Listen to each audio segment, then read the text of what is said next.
Buenos días. Vamos a dar comienzo al primer día, a la primera jornada de este Best of Astro. Gracias a todos por estar. Sé que hoy no es un día fácil para llegar hasta acá, así que les agradecemos mucho que nos acompañen. Bueno, vamos a dar comienzo entonces al primer módulo de este día, que es el módulo de cabeza y cuello, a cargo del doctor Jorge Palazzo. Jorge Palazzo es médico radiooncólogo de la provincia de Tucumán, especialista en oncología y en radioterapia del Hospital Serón Santillán. Jorge, adelante. Bueno, muchas gracias, Fer, por la presentación. Bueno, después de esta pandemia volvemos a encontrarnos y antes de arrancar quería tomarme un pequeño momento para homenajear a todos nuestros colegas que han perdido la vida con esta pandemia, en especial a un gran amigo, un gran oncólogo, un tipazo que siempre colaboraba con nosotros, al doctor Jorge Arcuri. Un aplauso para ellos. Vamos, Olga. Bueno, la idea del módulo va a ser, vamos a arrancar con la disertación de 8 trabajos, interesantes trabajos presentados en el Astro, y voy a presentar a los disertantes o speakers que van a dar estos trabajos, ¿no? Ellos son el doctor Carlos Cardielo, es médico especialista en radioterapia y en oncología, médico de BITS Centro Médico, ex jefe de residente de radioterapia del Hospital Militar. La doctora Cecilia Coll es médica radiooncóloga, directora médica del Instituto Privado de Radioterapia de Cuyo. El doctor Diego Fernández, médico radiooncólogo del Centro de Radioterapia de Anfunes de Córdoba, docente de posgrado de radioterapia de la Universidad Católica de Córdoba y docente de la Universidad Nacional de Córdoba. Y el doctor Emilio Astiz, que es médico radiooncólogo, staff de CEDITRA. Una vez terminada estas disertaciones, pasaremos a una mesa de discusión. Adelante, doctor Cardielo. Bueno, primero vamos a hablar sobre el Astra 68. Este abstract se dedica a evaluar la descalación del tratamiento de la dosis radiante en los tratamientos HPV positivos orofaringios. La cura de los tratamientos HPV positivos orofaringios es muy buena, pero hay después problemas de calidad de vida con los efectos adversos. No es muy grande, pero hay. Entonces lo que pretenden es con bajar la dosis a 30 o 36 grays de la terapia adyuvante, obtener buenos resultados igual. Acá se reportan 5 años de tratamiento de ese trial 1273. Lo importante es que son pacientes con pH 16 positivos orofaringios que no han fumado mucho y tienen que tener una resección transoral, un TORS, Radio Surgery, con margen negativo y resección total del tumor, pero en la primera sesión. No puede haber otra sesión de cirugía para ampliar la radioterapia y que entre en este protocolo.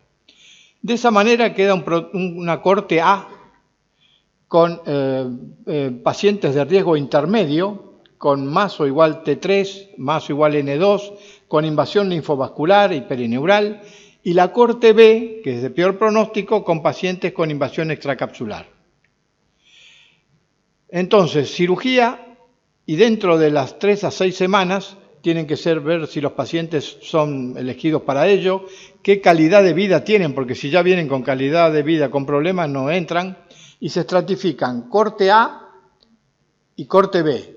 La A hace 30 grays por día, pero a 2 aplicaciones de 150, los días 1 a 5 y los días 8 a 12, o sea, 2 semanas de tratamiento. La B hace 36 grays, 1.8, 2 aplicaciones diarias, también día 1 a 5 y día 8 a 12, y las 2 ramas con docetaxel 15 miligramos por día. Bueno, se estudiaron todas las evaluaciones de la calidad de vida y todo, y de esto sacaron un nuevo análisis para evaluar esto en la fase 3, y la otra es la fase 2, que es el MC 1675. Por supuesto, como no andaban bien los T4 lo sacaron. Acá tenemos los del 1273, sobre vida global, recurrencia loco-regional. Fíjense que siempre la cohorte A es la que mejor anda.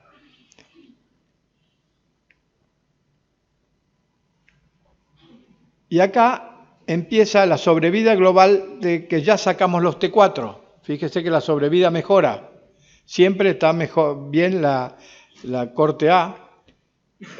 Acá tenemos la recurrencia locorregional, tenemos la sobrevida libre de enfermedad. Y entonces vamos a ver los efectos adversos. La verdad que los efectos adversos grado 2, los grado 3 ni existen prácticamente con este tratamiento. Y se queda de las mucosas y la disfagia, fíjense que son bajísimas. O sea, en eso anda en muy buenos resultados. La 1273 tenía, por supuesto, la toxicidad muy baja y a largo tiempo muy baja. Y los resultados de la fase 3, o sea, del nuevo trial, del 15, comparando con 30 y 36 grays el régimen versus la estándar de 60 grays, será presentado en la sesión plenaria de hoy más tarde. O sea, ese fue el último slide que pasaron en Astro. Entonces yo dije, bueno, esto no lo puedo dejar así. Así que me puse a investigar un poco más. Bueno, miren, por lo pronto, ustedes pueden acceder después a esta, digamos, lo que se presentó en el International Journal de Radiation Oncology de octubre del 25 del 21, que eso es post-Astro, ¿no es cierto? Y ahí está todo bien aclarado qué pasa y qué aceptaron el Journal International Committee y Astro y todo. Si no, pueden entrar en Daniel JMA, ASCO Post Newsreels en ascopost.com.video. Esto lo van a ustedes a tener, así que después lo pueden bajar. Yo no puedo darle mucho más porque tengo 5 minutos. El 1675, otro comentario que encontré de otras cosas en otros trabajos, es un ensayo importante y emocionante, afirmó Farzan Siddiqui, de la Cancer Henry Ford Detroit. Felicitaciones a los autores y al doctor Ma es el principal de este trabajo, por su premio. Bueno, dije, ¿el premio se lo habrá dado Astro? No, se lo dio Premio Steven Label Memorial Award 2025 de Delaware. Bueno, y el American Joint Committee Descalate Adjuvant Radiation Therapy, que es no es para pacientes con invasión extracapsular. O sea, sacaron antes el T4, ahora la invasión extracapsular out. Y hay que evaluar muy bien el PN2, según el Joint Committee, la octava edición. ¿Por qué? Porque el PN2 también entra, el Pathologic N2 también entra acá en discusión, porque si yo tengo ganglios con macrometástasis, 20 ganglios, no conviene hacer este trabajo. Ahora, si tengo 4 ganglios con micrometástasis, sí conviene. O sea, eso queda, digamos, para discutir para el que va a hacer la aplicación. Ahora, el invasión extracapsular, out. Bueno, este es el primer trabajo. Bueno, este es el Astra 70, que en vez de descalación, es de escalación de dosis. Bueno, esto utilizando un tratamiento de resonancia magnética con un mejoramiento de contraste dinámico, están estudiando escalación de dosis en los tumores de mal pronóstico de cabeza y cuello. Esto sería un ejemplo para que ustedes puedan más o menos ver. Este control local, este paciente no hizo tratamiento todavía. Esto es la imagen que tenemos de resonancia magnética de flujo sanguíneo, ¿no es cierto? Y 10 días después de hacer el tratamiento, no terminado por supuesto, sino en el medio del tratamiento, le hacemos uno nuevo y fíjense que acá aumentó el flujo. Este paciente tiene respuesta. Este otro paciente tiene el mismo flujo antes y después de los 10 días de tratamiento. O sea, este es el que no tiene respuesta y el que habría que escalarle la dosis. El primer objetivo es identificar los pacientes con hipoperfusión, o sea que la sanguínea, persistente, y persistente coeficiente aparente de difusión. ¿Qué es el coeficiente aparente de difusión? Tuve que hablar con los radiólogos, por supuesto.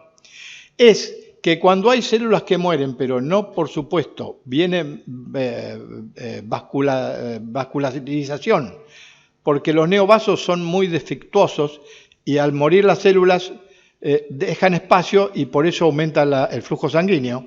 Pero si no hay vaso, no aumenta el flujo sanguíneo, pero aparenta, el coeficiente de difusión mejora porque en vez de células hay agua o algo parecido al agua. Bueno, esto cuesta un poco. O sea que eso se hace para confirmar de que la respuesta no solo es por el flujo, sino aparte porque no desaparecieron las células. Bueno, por último, pretenden hacer que si el DNA circulante de esos tratamientos aumenta o baja y en qué proporción para poder estudiarlo. Sería como una biopsia líquida, ¿no? A ver de qué respuesta hay ahí. Bueno, métodos: eligieron pacientes avanzados, T3, T4, N3, P16, orofaringe negativos y no orofaringe también. Y por la American Joint Committee, el 8ª edición, el estadio 3 de P16 orofaringe, o sea, son todos avanzados, ¿no? Concurrente con cisplatino o carboplatino. Bueno, ¿cómo ingresan los pacientes? Los pacientes hacen la resonancia magnética, la tomografía de ingreso, comienzan la radioterapia, ya está planificado, y a las 2 semanas no suspenden el tratamiento, sino que hacen un nuevo estudio y sigue el tratamiento, y en el nuevo estudio superponen el baja flujo sanguíneo con el coeficiente de difusión aparente bajo o alto, ¿no? Entonces, unos pacientes los sacan y continúan con el tratamiento convencional. Acá están mezclados, tanto que tenga bajo o no bajo los coeficientes.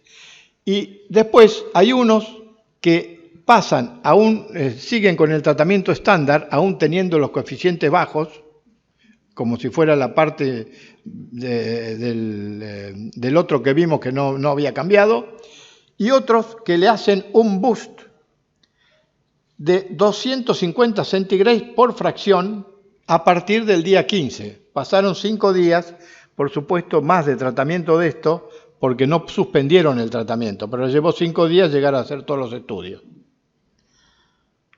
Bueno, acá tenemos un modelito que sería, es la planificación original, la primera de la izquierda. El segundo, yo le hice las flechas amarillas porque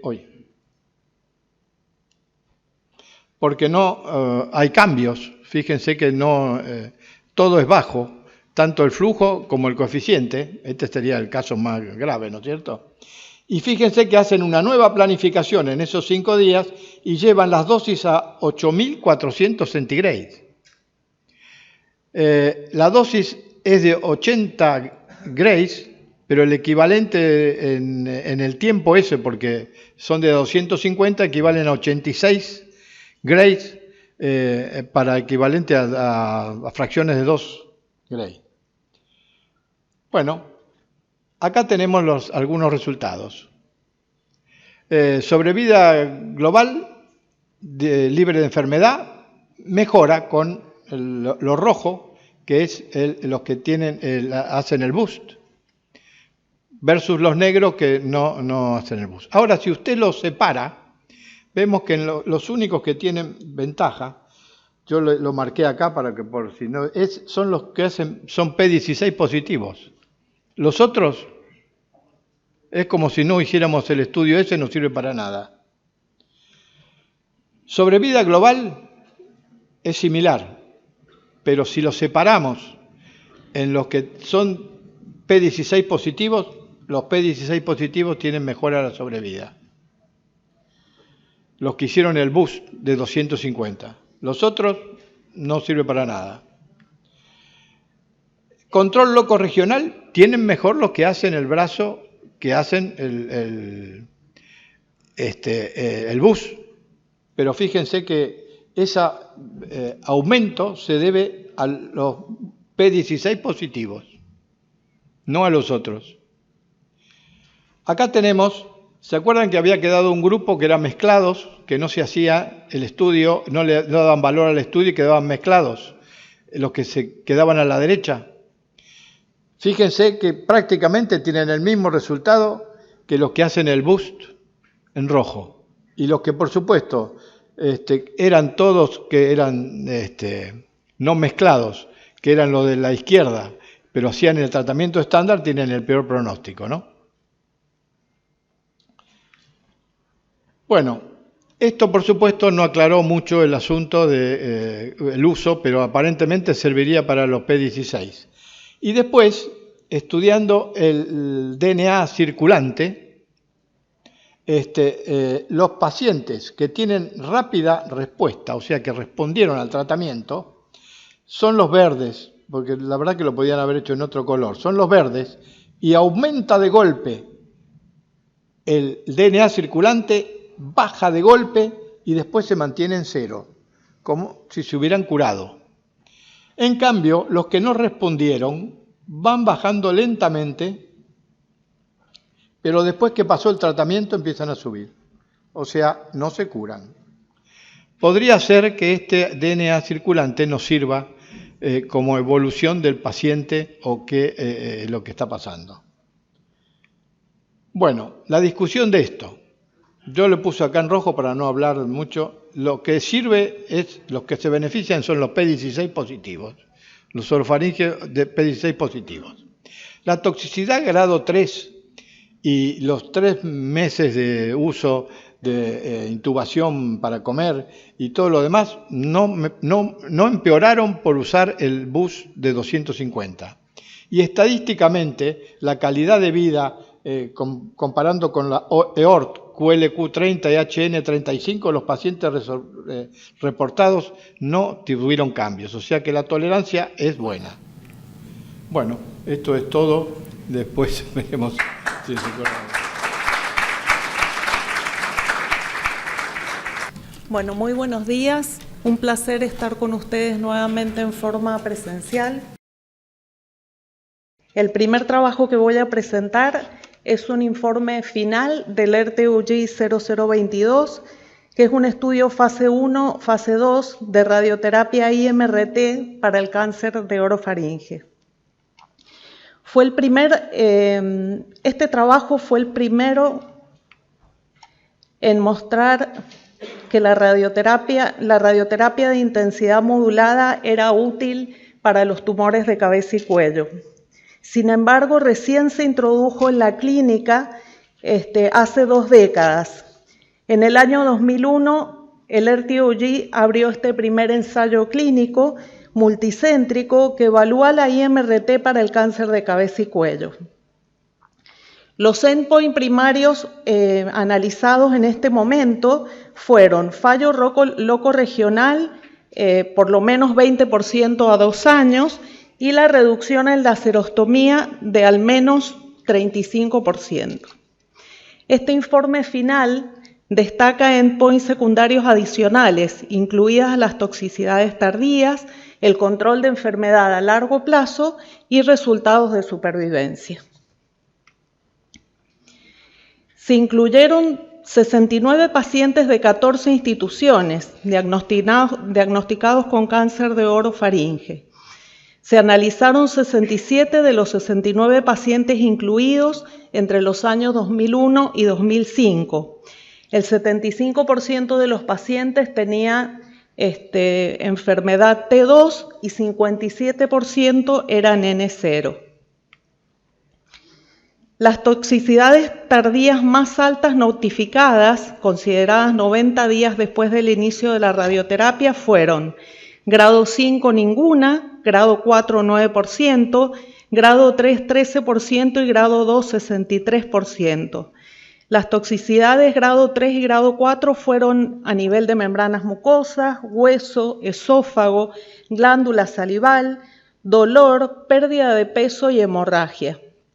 El 70% de los pacientes presentaron toxicidad grado 2 y grado 3 de glándulas salivales. El 18% de los pacientes informó tinnitus y el 39% informó pérdida de la audición. Algunos datos interesantes que se analizaron posteriormente son analizando las planificaciones que habían realizado estos pacientes. Por ejemplo, la osteoradionecrosis que se dio en el 6% de los pacientes, se vio que el sitio de la necrosis había sido en los lugares de hotspot del tratamiento, donde la dosis escalaba a más de 73 Gray. En cuanto a las glándulas salivales, a pesar de que la toxicidad fue bastante alta, se vio que a los 6 meses disminuía al 25% y al año al 16%, cosa que no ocurría con los tratamientos convencionales. Se supone que es a partir de la glándula que logra preservar, la glándula sana que queda preservada con la IMRT. La mediana de seguimiento de los pacientes supervivientes fue de 11,9 años. Las tasas de fracaso loco regional fueron del 15%, la supervivencia libre de enfermedad del 50% y la supervivencia global estimada a 10 años fue del 67%. Solo el 15% de las muertes se atribuyeron al cáncer en estudio. Un dato interesante también analizado retrospectivamente es que ninguno de los pacientes que presentaron falla locorregional y que supervivieron, ninguno de los pacientes que presentaron falla locorregional eran fumadores. Todos los pacientes que fracasaron al tratamiento eran pacientes que previamente habían fumado. Como conclusión, este trabajo es muy importante. ERT-OG 0022 fue el primer ensayo que probó la viabilidad de IMRT en un estudio multiinstitucional. Además de cumplir con los criterios de control locorregional aceptable y reducción de la serostomía aguda, a largo plazo los resultados fueron muy buenos, con pocas muertes atribuidas al cáncer estudiado, 2/3 de los pacientes vivos a 10 años y pocas toxicidades grado 3, grado 4. Desde la realización de este estudio se han logrado mejoras adicionales en IMRT, tanto con respecto a los avances técnicos en la entrega del tratamiento, como la disminución de dosis a órganos de riesgo adicionales más allá de las glándulas salivales. IMRT pasó de ser, gracias a este estudio, de ser una forma opcional de tratamiento a ser la técnica estándar de radioterapia para los tumores de cabeza y cuello.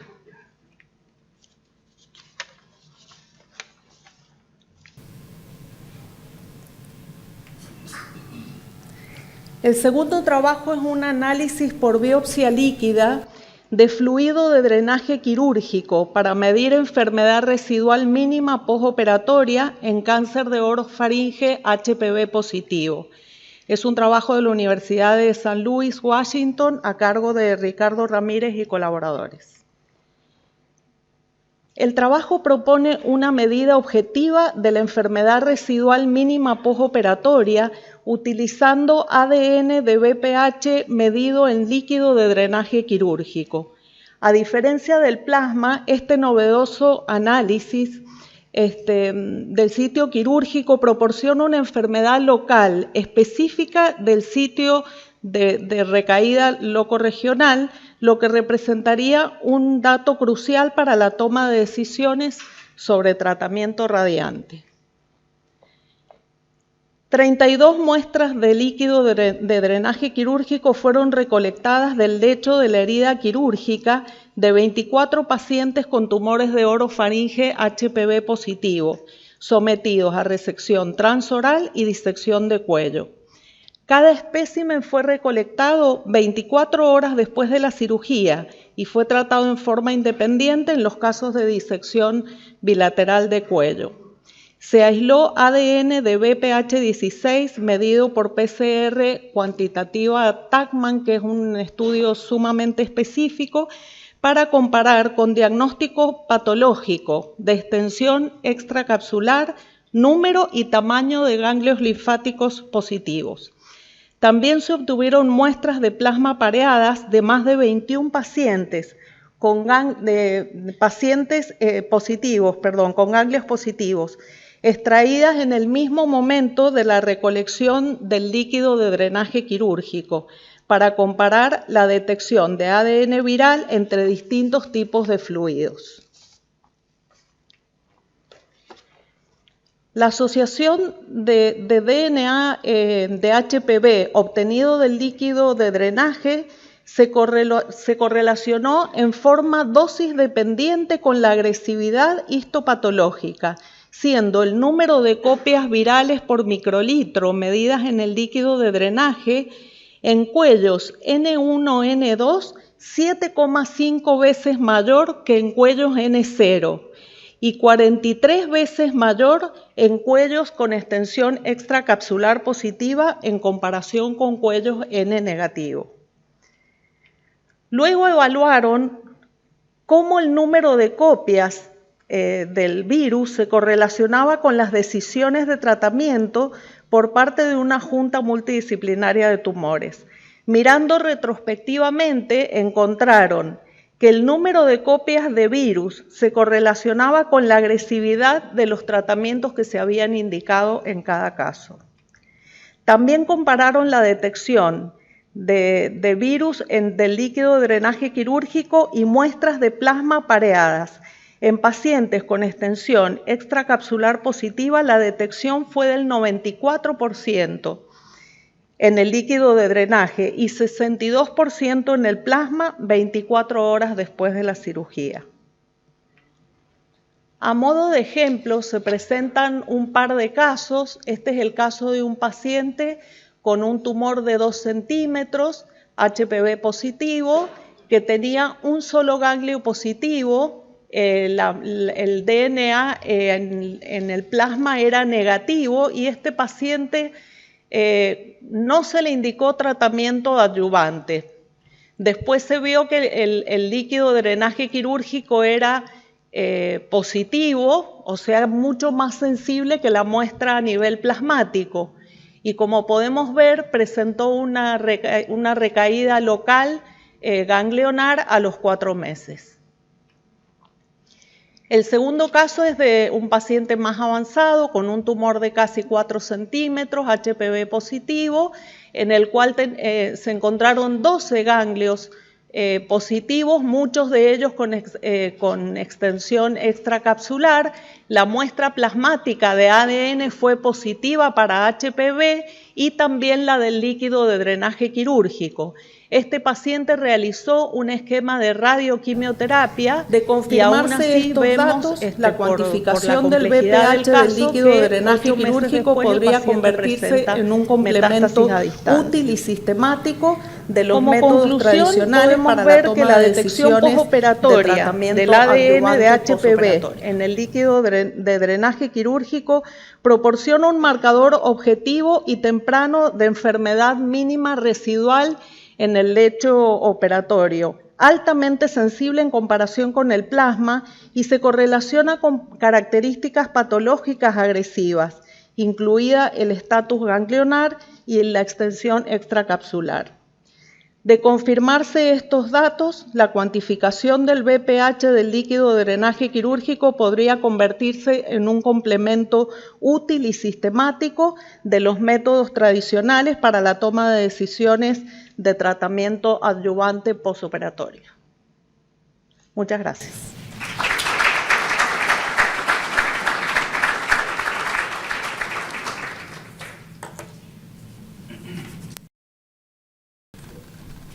Buen día, muchas gracias por la posibilidad de presentar estos trabajos.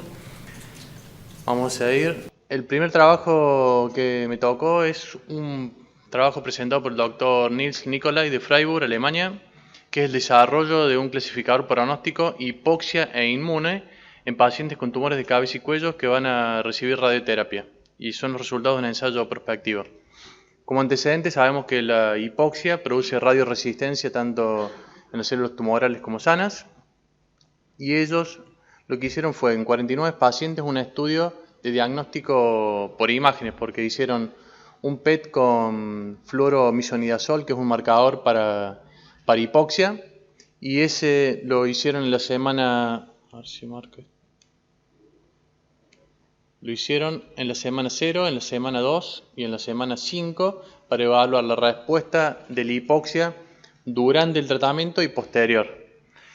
Y además usaron un muestreo histológico al principio, donde además marcaban un marcador tisular de hipoxia, que es el CAIS, que es un marcador por inmunistoquímica, la anhidrasa carbónica.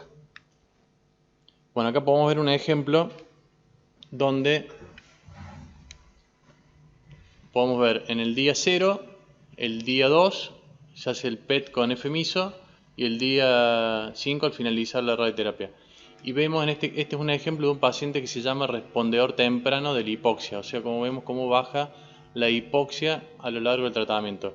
Y se vio que los pacientes que eran respondedores tempranos de hipoxia tenían un mejor control locorregional y una mejor sobrevida libre de progresión que los que no respondían tempranamente a la hipoxia. Lo otro que valoraron fue la infiltración total por linfocitos, los TIL y los CD3, que cuando estaban altos, como vemos acá en la figura, altos o bajos, cuando eran altos, se correlacionó con un mejor control locorregional y con una mejor sobrevida libre de progresión, en ambos casos, con los linfocitos o específicamente con los CD3. Y después combinaron, para hacer este clasificador, combinaron la respuesta por el PET para hipoxia, que es el FMISO, con los linfocitos totales, y vieron que los pacientes que tenían una respuesta temprana, que lo ven en la curva azul, y tenían altos TIL, altos linfocitos, eran los que mejor pronóstico tenían en control locorregional. Y eso se vio, esa correlación se vio tanto con linfocitos como CD3. Y los que peor les iba en cuanto a control locorregional eran los pacientes sin respuesta temprana de la hipoxia y con bajos TIL en la biopsia. Esto también lo pudieron validar con lo que yo les contaba, que habían hecho en una muestra histológica por inmunistoquímica previo en la biopsia con el CAIX. El CAIX es un marcador que es la anhidrasa carbónica que me marca hipoxia. Y los pacientes que tenían, ahí lo ven en verde, bajo CAIX y alto TIL, una alta infiltración por linfocitos, los que mejor pronóstico tenían. O sea que hace una validación de la hipoxia. Los que no tienen hipoxia y los que tienen muchos linfocitos les va mejor que los que tienen alta hipoxia y bajos linfocitos. Y ellos concluyen que esta dinámica de la hipoxia y la infiltración del tumor por los linfocitos es un marcador pronóstico y predictivo de respuesta en los pacientes con tumores de cabeza y cuello que van a recibir quimiorradioterapia. Permite estratificar su grupo de pacientes donde la dinámica de la hipoxia marcada por PET o por los linfocitos me van a permitir saber qué pacientes van a ir mejor o peor. Y este marcador de hipoxia por CAIX que se hace por inmunistoquímica es factible clínicamente, porque se hace por inmunistoquímica, es simple, y bueno, le falta una validación externa al modelo. El siguiente trabajo, que viene de China, del doctor Feng Liu, que es recurrencias en tumores de nasofaringe, recurrencias locales grandes de T3, T4, y ellos hicieron un randomizado entre hacer tratamiento con intensidad modulada dose painting basados con la resonancia de difusión, como la que les mostró el doctor Cardillo en la primera charla, versus hacer una radioterapia basada en tomografía, que es lo que se hace habitualmente. Bueno, incluso en la era de intensidad modulada, los tumores de nasofaringe tienen una recurrencia del 10 al 14% y con una sobrevida que va de un 30 o 44%. Por lo tanto, es un desafío hacer el tratamiento de estas recaídas de nasofaringe. Y la reirradiación sabemos que es efectiva en tumores con recurrencias locales, incluso grandes, T3 y T4. Lo estándar es delinear los volúmenes basado en tomografía o con resonancia convencional, pero eso tiene una potencial imprecisión, está sujeto a variabilidad individual o interpersonal y hay muchos parámetros individuales biológicos que no se tienen en cuenta y son dominantes de la respuesta y de la sobrevida. El coeficiente de difusión, que es como estuvimos viendo hace un ratito, es inversamente proporcional a la celularidad. Y este mismo grupo ya en otros trabajos demostró que se pueden hacer subvolúmenes dentro del volumen tumoral. Ahí podemos ver en rojo el volumen GTB clásico y ellos pueden identificar subvolúmenes que le llaman GTB-NX-DWI, donde el coeficiente de difusión es por debajo de la media y habría más celularidad. Y ellos hacen un ensayo randomizado que hasta el momento no... Ellos mismos lo dicen y yo busqué y no encontré datos donde se haya randomizado en nasofaringe a hacer un grupo con intensidad modulada dose painting basado en difusión versus hacerlo con lo clásico que es intensidad modulada basada en tomografía. Todos los pacientes tenían quimioterapia de inducción, están randomizados 1 a 1. La quimioterapia era gemcitabina cisplatina por 3 ciclos. Todos los pacientes fueron tratados con técnica de BMAT. Para delineación de volúmenes usaron las guías internacionales y a su vez determinaron este volumen que yo les decía, que es el volumen GTB-NX-ADC, que son las áreas dentro del GTB con una aparente difusión por debajo del promedio, que es la zona con mayor hipercelularidad tumoral. El grupo 1 fue tratado con una intensidad modulada, el grupo B que le llaman, intensidad modulada basada en tomografía, que recibió 60 Gray en 30 fracciones, y el grupo A, que es intensidad modulada con dose painting, basado en difusión por resonancia. Y también trataban el mismo volumen tumoral a 60 Gray en 30 fracciones, pero identificaban un subvolumen a donde escalaban un poco la dosis a 65.4 Gray en 30 fracciones, 2.18. El endpoint primario fue sobrevida libre de progresión y como endpoint secundario, control local, sobrevida global y efectos tóxicos. Cada rama tiene 93 pacientes, que esto para lo que es nasofaringe y recaída es muchísimo, y esto lo pueden hacer los chinos porque los cánceres de nasofaringe son endémicos en China. Hay 20 cada 100.000 habitantes, o sea, la mitad de los casos mundiales de nasofaringe están en China. Así por eso que pueden hacer estos trabajos. Están bien balanceados los grupos por todos los factores de riesgo. Incluso se analiza, que es muy importante, allá es endémico el Epstein-Barr. Si tiene mayor o menos de 400 copias, que eso también es pronóstico, está todo bien balanceado. Y analizando vieron que los pacientes que hacían una escalación de dosis y con dose painting con difusión no aumentó la toxicidad aguda ni tardía comparado en la intensidad modulada clásica tratada con delimitado con tomografía a unas dosis un poquito más bajas. Y lo que sí lograron fue una mejoría en el control local de un 14%, pasaron del 51 al 65% cuando uno hace esa dosis un poco más alta basada en dose painting con difusión, y la sobrevida libre de progresión también un aumento del 12%, del 35 al 48%. Esto es significativo, y una tendencia también a mejoría en la sobrevida global a 2 años del 43 al 52%. Y vieron que en el análisis multivariado se mantuvo como factor pronóstico independiente el haber hecho una intensidad modulada basada en difusión versus la intensidad modulada clásica basada en tomografía, tanto para control local como para sobrevida libre de progresión, y concluyen que bueno, la intensidad modulada con dose painting basado en difusión más quimioterapia de inducción es segura y efectiva en pacientes con recurrencias de nasofaringe, y que mejora el control loco-regional y el control local sin aumentar toxicidades comparado con una intensidad modulada basada en tomografía. Bueno, muchas gracias.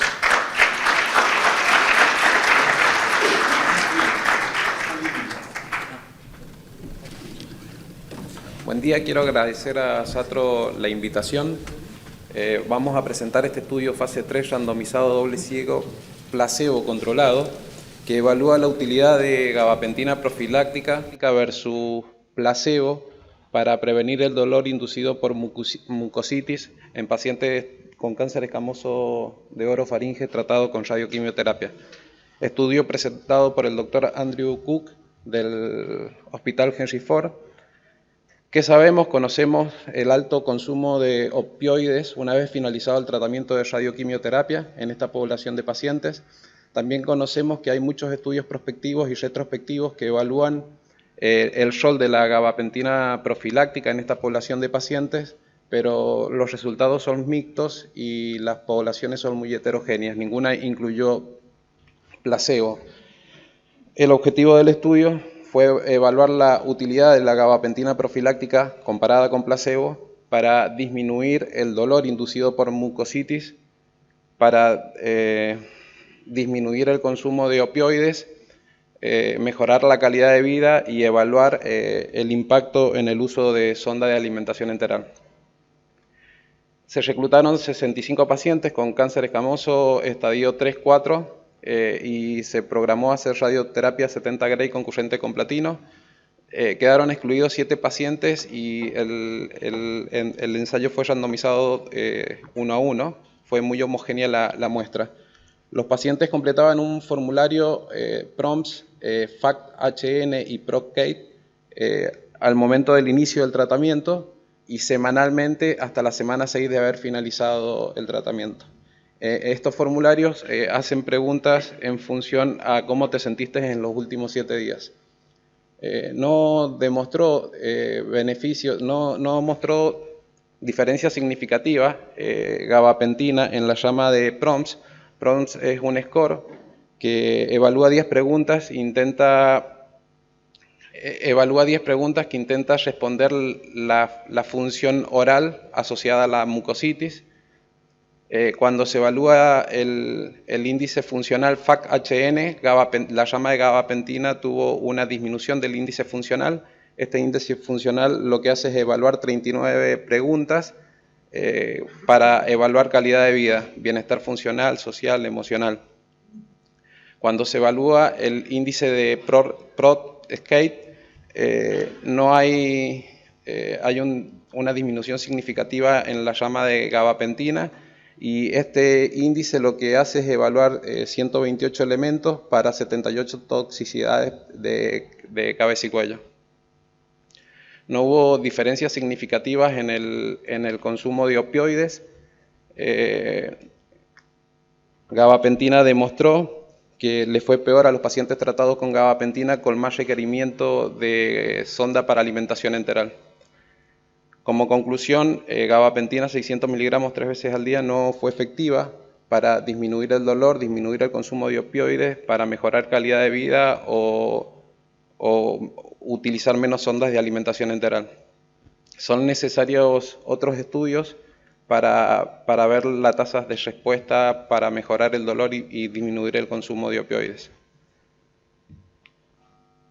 Este trabajo que voy a presentar es un análisis secundario del RTUG 9501, del RTUG 0802 y del EORTC, que evalúan cáncer de cabeza y cuello locorregionalmente avanzado, y lo que se busca es estudiar el impacto del número de ganglios patológicos positivos en sobrevida, presentado por DigiView.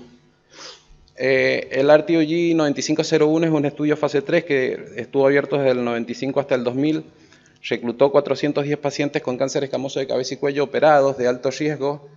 Alto riesgo en esta población se consideró más de 2 ganglios positivos, ruptura capsular y márgenes positivos, y se randomizaron a 2 ramas, 60 Gray sola versus 60 Gray más platino concurrente, 100 miligramos metro cuadrado cada 21 días, 3 ciclos.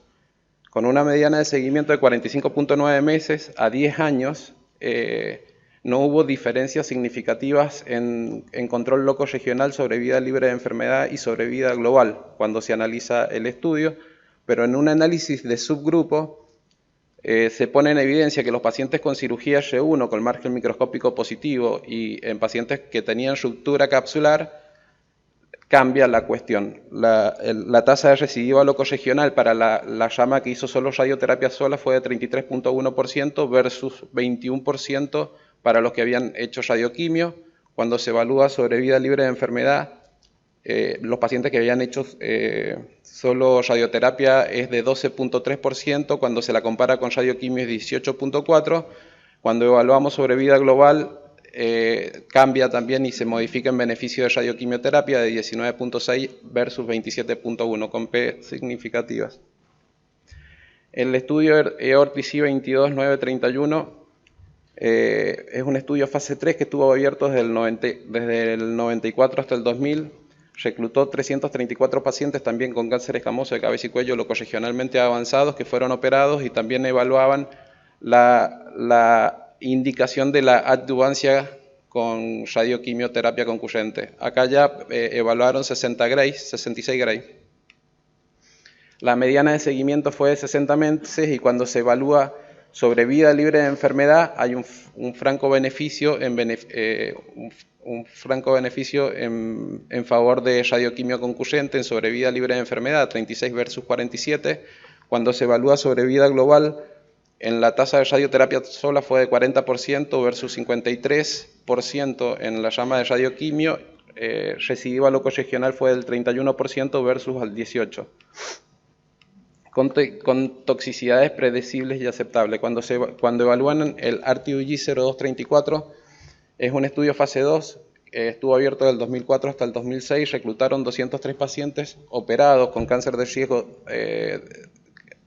cáncer de orofaringe de altos riesgos, y acá ya dejan de lado la radioterapia sola, evalúan radioterapia siempre con quimioterapia, en una rama ponen docetaxel, en otra CDDP, concurrente con cetuximab.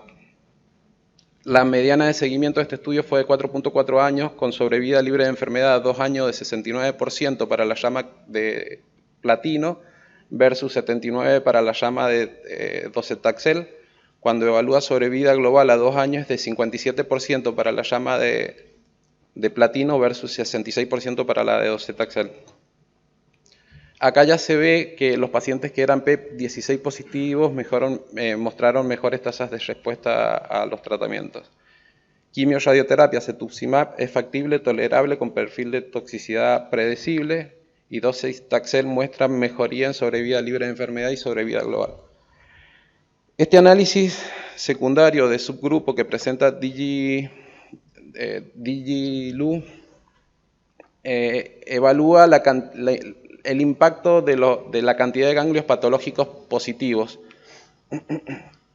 Incluyó 947 pacientes de los 3 estudios y toma como punto de corte 5 ganglios.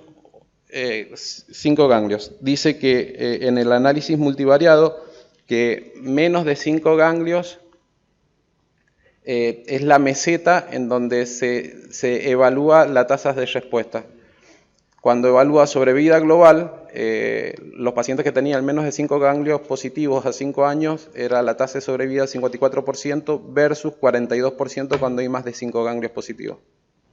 Cuando evalúa sobrevida libre de enfermedad, en menos de 5 ganglios positivos es del 47%, cuando hay más de 5 ganglios varía al 27%, con P significativas.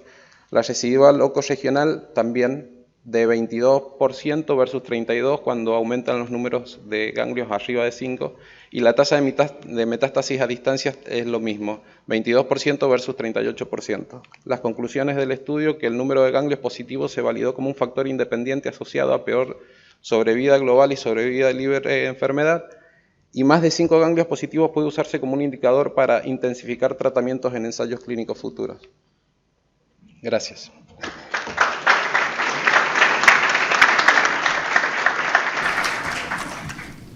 Bueno, muchas gracias a los speakers, la verdad que muy buenas presentaciones. Quiero invitar a la mesa al doctor Federico Cayol, un amigo, él es oncólogo del Hospital Italiano, de la Unidad de Tumores de Cabeza y Cuello. Gracias, Federico, por participar. Y al doctor Alejandro Jansón, que ya nos hicimos amigos por WhatsApp, lo molesté toda la semana, estos días, así que él es médico cirujano, también del Hospital Italiano, especialista en tumores de cabeza y cuello. Bueno, por cuestiones de tiempo vamos a tratar de avanzar lo más rápido posible. Vamos a ir para adelante. Ahí estamos. Y la idea va a ser dividir aclararles que el coordinador es el doctor David Pereira, por problemas de salud, lo estoy reemplazando yo, por eso falta alguien ahí en el living. La idea es separar esta presentación, vamos a hablar 2 o 3 palabras de estos estudios y después presentar un caso clínico. Vamos a empezar con el doctor Cardielo. Muy buena presentación, doctor, con este trabajo presentado por Daniel, como usted lo dijo, en la sesión plenaria. Y la idea era preguntarle un poquito sobre cuáles serían esos pacientes que se pueden beneficiar con estos tumores de carcinoma escamoso de orofaringe con HPV positivo, con esta modalidad del DART, del desescalonamiento de dosis. Y antes de que me conteste, para que vaya pensando el oncólogo y el cirujano, si ellos tienen en su práctica diaria esta modalidad de desescalonamiento en sus tratamientos, tanto en la parte sistémica como en la parte quirúrgica. Perdón, doctor, lo dejo hablar. Doctor Cardiel. Bueno, el tratamiento en realidad se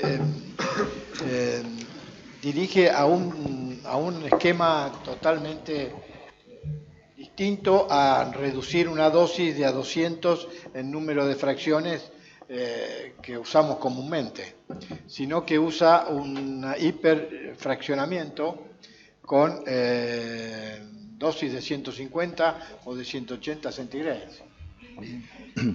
O sea que yo no tengo experiencia en eso todavía, pero evidentemente lo que sí usan es el concepto de escalonar la dosis con ciertas condiciones.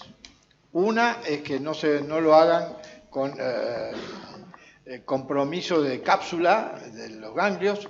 Segundo, que no sean T4 y que si son pathologic N2 sean, como dice el doctor que recién presentó, el número de ganglios es muy importante y qué tamaño tienen los ganglios, porque si yo tengo ganglios de 2 centímetros y tengo menos de 5 ganglios, me puedo animar a escalar la dosis. Ahora, si yo tengo ganglios de 3 centímetros con macrometástasis y son 20, no voy a descalar la dosis. Perfecto, clarísimo. Fede, Alejandro. Bueno, primero que todo, gracias por la invitación. Nosotros usualmente no hacemos descalamiento de tratamientos como rutina. Uno tiene que tener en cuenta que cuando uno hace descalamiento usando una estrategia quirúrgica como primera estrategia para seleccionar qué paciente uno puede descalar, en la inmensa mayoría de los trabajos es con TORS. Es poco probable que en la Argentina se haga TORS, se hacen otro tipo de procedimientos que no es lo mismo. Los cirujanos que hacen tienen que tener alto volumen porque la habilidad quirúrgica es determinante del resultado. Y después por el otro lado es, con respecto al tratamiento sistémico, durante muchos años hemos hablado si había que descalar y en vez de usar cisplatino podíamos usar cetuximab en estos pacientes y las respuestas fueron que no. Por lo que todavía considero que es dentro del espectro de la investigación y debería hacerse en un trial. Y con respecto a lo que dijo el doctor, creo que es muy importante que sabemos que tenemos que seleccionar los pacientes que eventualmente podríamos descalar, tener en cuenta que sean tumores HPV positivos, no T4, que no tengan ruptura capsular y perfecto, que no hayan fumado. No quiero extender. Perfecto, perfecto. Solamente para agregar que, como dijo el doctor, la verdad que la cirugía robótica es difícil de implementar en nuestro medio. Los costos obviamente hacen que sea algo para considerar y que muchos de estos pacientes terminan recibiendo 3 tratamientos, ¿no? La cirugía, luego la radioterapia y la quimioterapia, lo que también desde el punto de vista logístico lo hace bastante complejo. Bárbaro. Seguimos con este trabajo, Ceci, muy buena tu presentación, este trabajo importante del RTOG, el 0022. Preguntarte en qué efectos tóxicos hace énfasis este estudio, por qué, ¿sí? Y si hace alguna mención sobre los HPV. Me parece importante.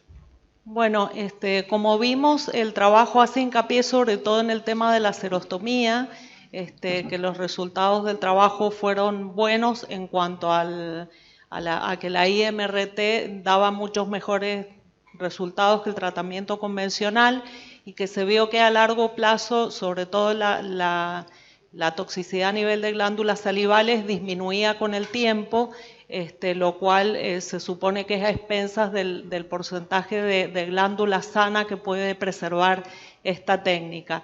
También se analizaron las planificaciones y se vio que los pacientes que habían recaído eran pacientes que en su PTB habían tenido por cuestiones dosimétricas menor dosis que la deseada. O sea que mejorando las planificaciones se pueden mejorar los resultados. En cuanto a la mención del trabajo al HPV, no, en el momento en que se realizó el estudio, hace 20 años, no se discriminaba pacientes HPV positivos de negativos, pero sí se vio y llamó la atención que todos los pacientes que recayeron, los pacientes que fallecieron y los que presentaron segundos tumores, eran todos fumadores. Entonces como que se prendió una alarma de decir, acá hay una diferencia entre los que fuman o fumaron y los que son no fumadores, y se empezó a hacer la correlación con los trabajos que ya hablaban del tema del virus. Perfecto, perfecto. Muy bien. Pasemos a Diego, siempre clarísimo, como siempre, este estudio sobre nasofaring y tratamiento de reirradiación, muy común, cosas muy comunes que vemos. Y quería preguntarte un poco de este estudio, ¿sí? La dosis utilizada, cómo delimitaron los campos de tratamiento y qué volúmenes utilizaron, ¿no? Bueno, al ser una reirradiación se trata el tumor visible.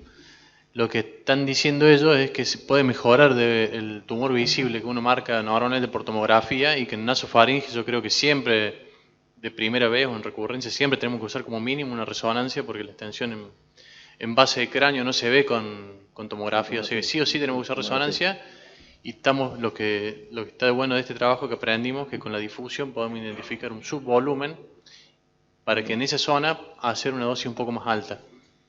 Las dosis que hacen ellos, yo suelo hacer dosis full, ellos hacen 60 grados, que para mí es una dosis baja, incluso en reirradiación yo trato con dosis más alta, pero lo que nos permite esto es hacer un volumen más pequeño incluso y hacer una dosis más alta, con menos toxicidad. Clarísimo. Y el trabajo presentó Cecilia, que ese es un trabajo que lo vengo siguiendo yo hace como 15 años, porque fue el primer trabajo randomizado que hizo Eibrus, que usaron las guías, primero con guías internacionales, y de ahí vienen las 30 fracciones pero hay que tener en cuenta que son pacientes con orofaringe temprano eso. Por las dosis que usan son un poquito más bajas que las habituales. Que llama la atención. Llama la atención de eso. Y no verlos operados, ¿viste? La parte quirúrgica, ¿no? Bueno, por cuestiones de tiempo, seguimos, Emilio. Ya tengo un competidor con las R, pronunciamos igual las R, así que este hermoso trabajo también, quería preguntarte, ¿por qué se basa en el número de corte de 5 ganglios? ¿Sí? Y también los comentarios por ahí para el cirujano, para Alejandro, que hay trabajos previos, ¿sí? Relacionados con este estudio. El número de 5 está limitado por los años en el que se desarrollaron los estudios. El número de ganglios positivos aumenta en forma inversamente proporcional con el impacto en la sobrevida global. Y por ahí, en el análisis multivariado, más ganglios positivos interfiere con la tasa de metástasis a distancias y no logra ser categórico cuantificar esos ganglios. Yo entiendo que quizás ayornándose con PET-CT, estadificando a distancia con la tecnología actual eso se va a poder modificar. Perfecto, perfecto. Alejandro. Bueno, la verdad que es un muy buen trabajo el que presentó el doctor, y yo creo que una de las enseñanzas que da es que obviamente, que parece lógico, ¿no? A mayor cantidad de ganglios, peor el pronóstico, eso de ya no parece sumar nada nuevo, pero ponerlo en números y en una variante tan dura como la sobrevida creo que es muy relevante. Y además, creo que, me imagino que el comentario que esperaba hacer algo relacionado al número de ganglios en un vaciamiento. Y obviamente una buena técnica quirúrgica permite tener buenos recuentos de ganglios. Lo que es muy importante, hay un trabajo que publicado en 2016 que hablaba de que un valor de corte de 18 ganglios por vaciamiento sería como una suerte de número de calidad. Por debajo de eso se veía que aumentaba o empeoraba el pronóstico, y ese pronóstico estaba relacionado a una mayor recurrencia locorregional. Perfecto, perfecto. Bueno, arrancamos con el caso clínico, ¿sí? Pasamos los chivos un poquitito, y la idea de presentar este caso clínico es un caso clínico de hace unos años atrás, del interior de nuestro país, ¿sí? Una zona rural, y es un caso sobre un cáncer de lengua, de cavidad oral, ¿sí? Ahora terminan las presentaciones y arrancamos con el mismo. La idea es sacar un poco el jugo y que saquemos algo de provecho de este módulo de cabeza y cuello, que siempre nos critican que es un poquito aburrido, pero vamos a tratar de hacerlo más dinámico, ¿eh?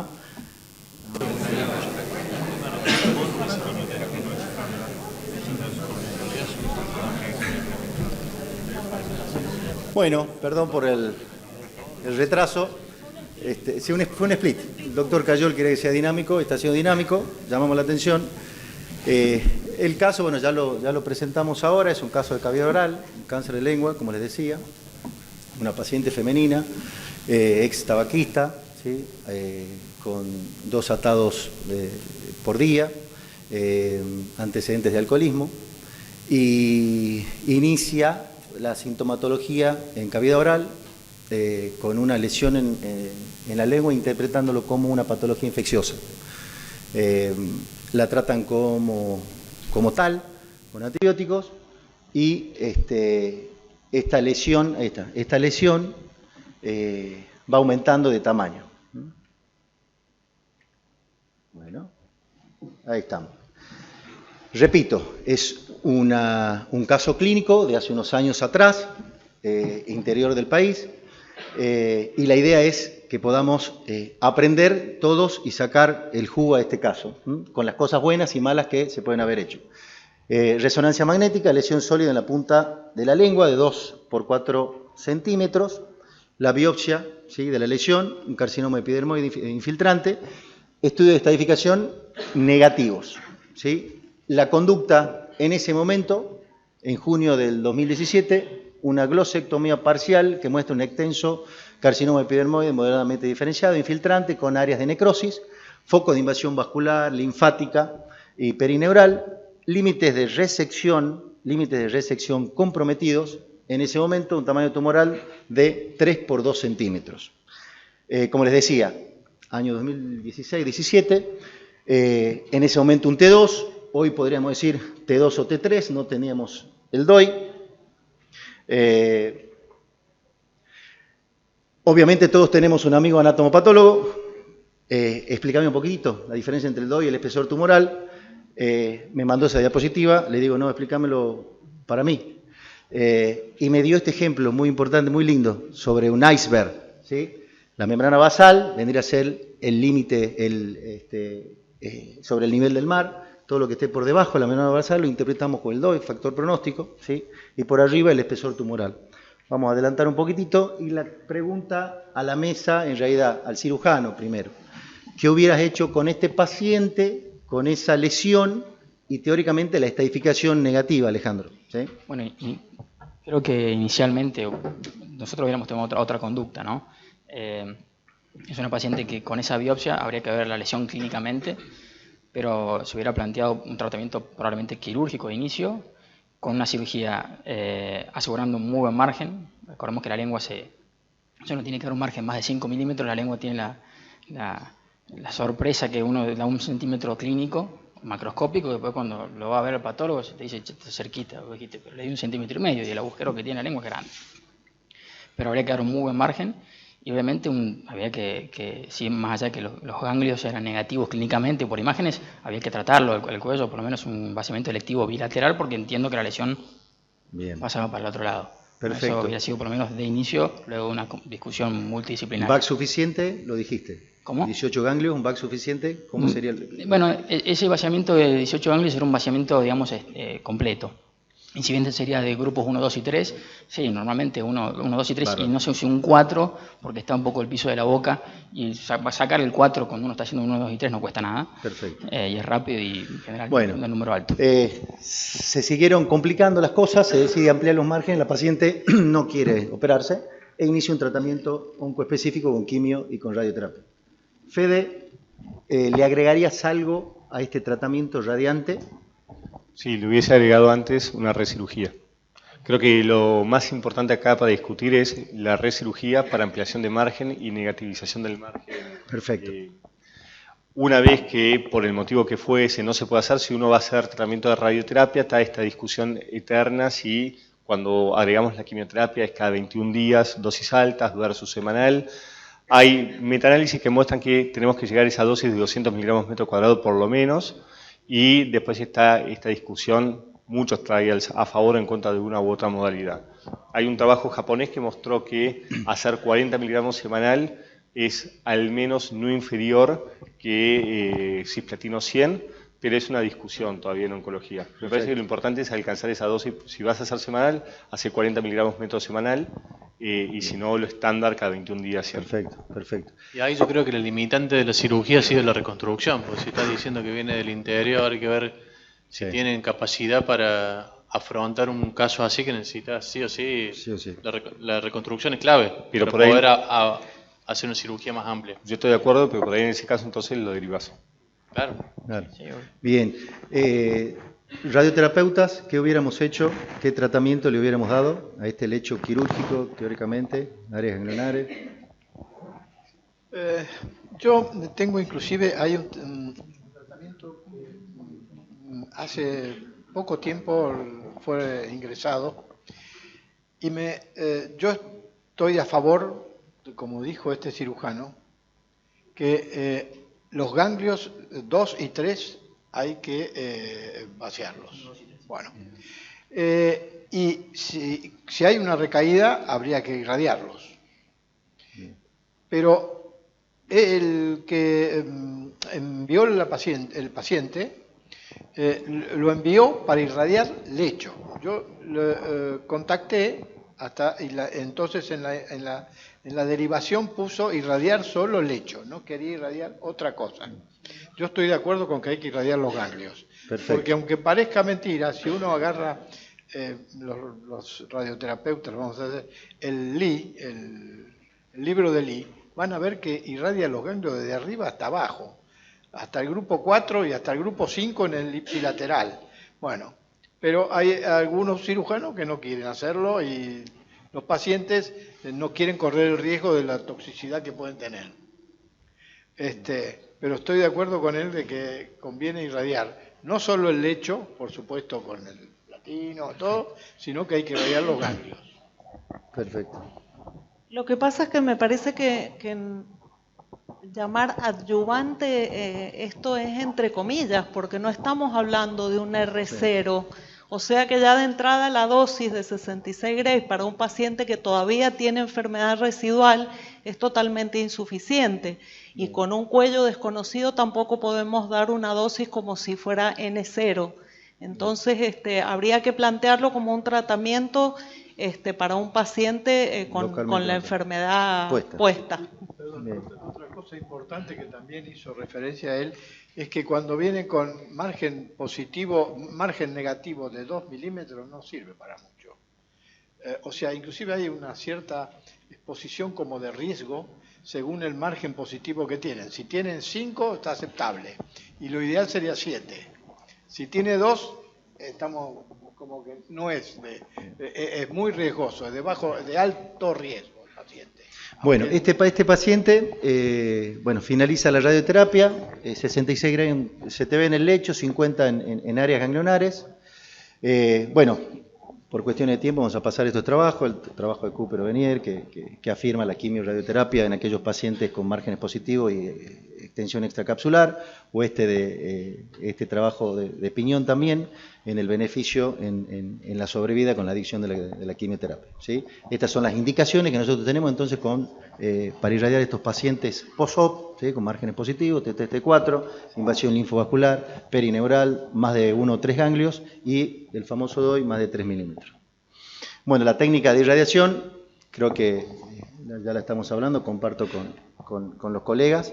¿Tenés experiencia en hipofraccionamiento, Diego? Sí, la mayoría de los pacientes que hacemos nosotros son todos hipofraccionados moderados. Yo empecé del 2008-2009 adaptando el protocolo de Aibrush, que es el 022, en 30 fracciones. 30 fracciones. Pero ese esquema era para orofaringe temprana, T1, T2, N1. Entonces la mayoría de los pacientes nuestros no son eso. Por eso yo hago 2.3 y en los que puedo le hago una escalación a 2.4 en 30 fracciones el tumor. Claro. Y si no, de hace unos años hacemos un esquema que es el esquema que en Inglaterra y en Escocia hay mucha experiencia, el protocolo inglés en 20 fracciones. Perfecto. Bueno, como era de esperar, al año siguiente, adenopatía laterocervical derecha, esta es la resonancia, ¿sí? Se ve la recaída ganglionar. Al examen físico, adenopatía laterocervical derecha 1 por 1 centímetro, la otra del lado izquierdo 2 por 3 centímetros, nueva lesión en la cara ventral, progresión locorregional. Se plantea nueva resección quirúrgica y vaciamiento. Perdón, Jorge, la resonancia no se ve bien, pero ¿no tiene compromiso carotidio? Vamos a ver. Sí. Se cae la hipertrofia. Sí. Bien. Conducta. Alejandro. Bueno, ya habría que ver cuántos grados está comprometida esa carótida, porque por ahí está apoyado y se puede resecar. La cirugía sería una cirugía bastante grande, obviamente, porque hay que resecar no solamente la lesión que puede llevarse toda la lengua, con un vaciamiento bilateral, pero creo que sería el tratamiento más adecuado. Bien. ¿Cuánto tiempo pasó, Jorge, entre el tratamiento y la recaída? 8 meses más o menos. Porque eso es clave. La recaída en menos de un año, Sí. ya sabemos que van a ir Bueno, mal. este paciente y si no es operable, el otro factor de riesgo que también es muy mal pronóstico. Sí. Incluso el intervalo es más importante que si le haces con concurrencia, que es agente sistémico. Nosotros, está por ahí Mabel, vi que estaba, uno de los criterios que más se utilizan para la reirradiación de un paciente es el intervalo, ¿no? Perfecto, sí, seguro. Bien, el paciente se decide reirradiar con biológicos y taxanos, una dosis baja de 44 grays, técnicas de 3 dimensiones. ¿Qué le hubieran hecho? ¿Cuánta dosis le hubiéramos dado? Le hubiéramos agregado un poquito más. ¿El esquema de quimioterapia te parece correcto? ¿Qué le hubieras agregado? Sí. Creo que no es lo determinante. Probablemente hubiese planteado otro tratamiento que no sea reirradiación en este paciente. Sí, Pero con esa adenopatía está con síntomas. Está perfecto. Tratamiento sistémico. Afuera, Uno puede plantear tratamiento sistémico. No es candidato a un tratamiento local, es un tratamiento con intención paliativa, quimioterapia con inmuno, quimioterapia ese paciente con una recaída en menos de 2 años y resecable como está, tiene 20% de probabilidades a 2 años de sobrevida o control. Así que como yo iría por algo sistémico y cuando tenemos un paciente con un intervalo mayor que sí se justifica una reirradiación, doy dosis full. ¿Cuál es tu dosis full? Y dosis full son Bien. el equivalente a 70 grays. Perfecto. No, reirradiar con dosis más baja de la que se hizo la primera vez que ya falló, Totalmente. no tiene ningún sentido. Y lo que trato de hacer cuando hago una reirradiación es cambiar el esquema. Por ejemplo, si hicimos un esquema en 30 fracciones, 35, pasar un esquema de 20, a ver si biológicamente podemos cambiar algo. Y si tenemos una recaída grande, un buen paliativo es la técnica LATIS. Cuando tenemos tumores más grandes, que tenemos buenas respuestas con eso también. Bueno, tuvo una respuesta parcial, obviamente. Continuó después con biológico monodroga. Después progresó locorregionalmente y siguió con control de síntomas. 2 últimas menciones y lo que hablábamos antes. Sí, por supuesto. tempranas. Creo que radiar esa zona es solamente una mala calidad de vida del paciente, no va a aumentar su sobrevida y busquemos en los últimos meses que por lo menos viva con buena calidad de vida. Totalmente, sí, sí. Totalmente, sí, sí. Que hay que seleccionar bien los pacientes. Por último, bueno, esto es lo que hablamos, la elección del tratamiento al principio, la primera opción terapéutica es clave para lograr los resultados a largo plazo y sin duda el trabajo multidisciplinario. Esto poder hacerlo porque hace 6 años en esta presentación de este paciente no había esta multidisciplinaridad para poder compartir un caso clínico. Muchas gracias. Sí. Una última pregunta. Sí. ¿Qué papel habría tenido la inmunoterapia en este caso que no se puede volver a irradiar y tenemos una recaída tan extensa? Es un paciente que es platino refractario, recayó dentro de los primeros 12 meses de terminar el tratamiento de quimio-radioterapia con cisplatino, por lo que la droga a elegir es inmunoterapia. Obviamente la inmunoterapia en los que genera respuesta cambia mucho las cosas, pero es el menor porcentaje, ¿no? Bien. ¿Alguna pregunta? Importante, creo que como conclusión, tratar de hacer el esfuerzo de generar equipos multidisciplinarios Totalmente. dentro de las instituciones, ¿no? Totalmente. Tomar estas decisiones antes de que el paciente esté operado, antes de que el paciente esté radiado. Totalmente. Tratar de generar, que no es fácil, los apneos de tumores de cabeza y cuello, que algunas instituciones lo tienen, pero no es lo habitual, ¿no? Así es. Doctor. Sí. Y yo, por ejemplo, lo veo bastante eso de empezar en estas cosas con inmunoterapia en pulmón. Pero en cabeza y cuello tenemos, a ver, ¿qué se le puede pedir para saber qué inmunoterapia usar? Depende en qué contexto hablamos. Si hablamos de un paciente que es refractario a platino como es esta paciente, no importa el nivel de PDL1 y es inmunoterapia, la única inmunoterapia que uno puede dar, o las inmunoterapias que uno puede dar en este contexto es Pembro o Nivo, ¿tá? Y después otra cosa es el paciente que tiene un intervalo a la progresión mayor, que uno considera que es platino sensible, que uno puede hacer combinaciones de quimioterapia con inmunoterapia, que para eso se usa solo pembrolizumab, y uno tiene en cuenta el PDL1 para ver si hace esa combinación o quimioterapia basada en cetuximab. Pero en este caso, pembrolizumab no tenemos posibilidad. ¿Por qué no? No, porque pasó mucho tiempo. No, pero justamente, el tiempo menor de un año a la progresión del platino hace que no tengas en cuenta el PDL1. Uno sabe que a ese paciente hay que darle inmunoterapia derecho. Gracias. Bueno, la idea fue esa, presentar un caso controversial con conductas que por ahí no son las correctas hace unos años atrás y bueno, sacarle un poco esta discusión y el trabajo en equipo multidisciplinario. Muchas gracias por la paciencia. Pasamos ahora al doctor Gustavo Ferrari.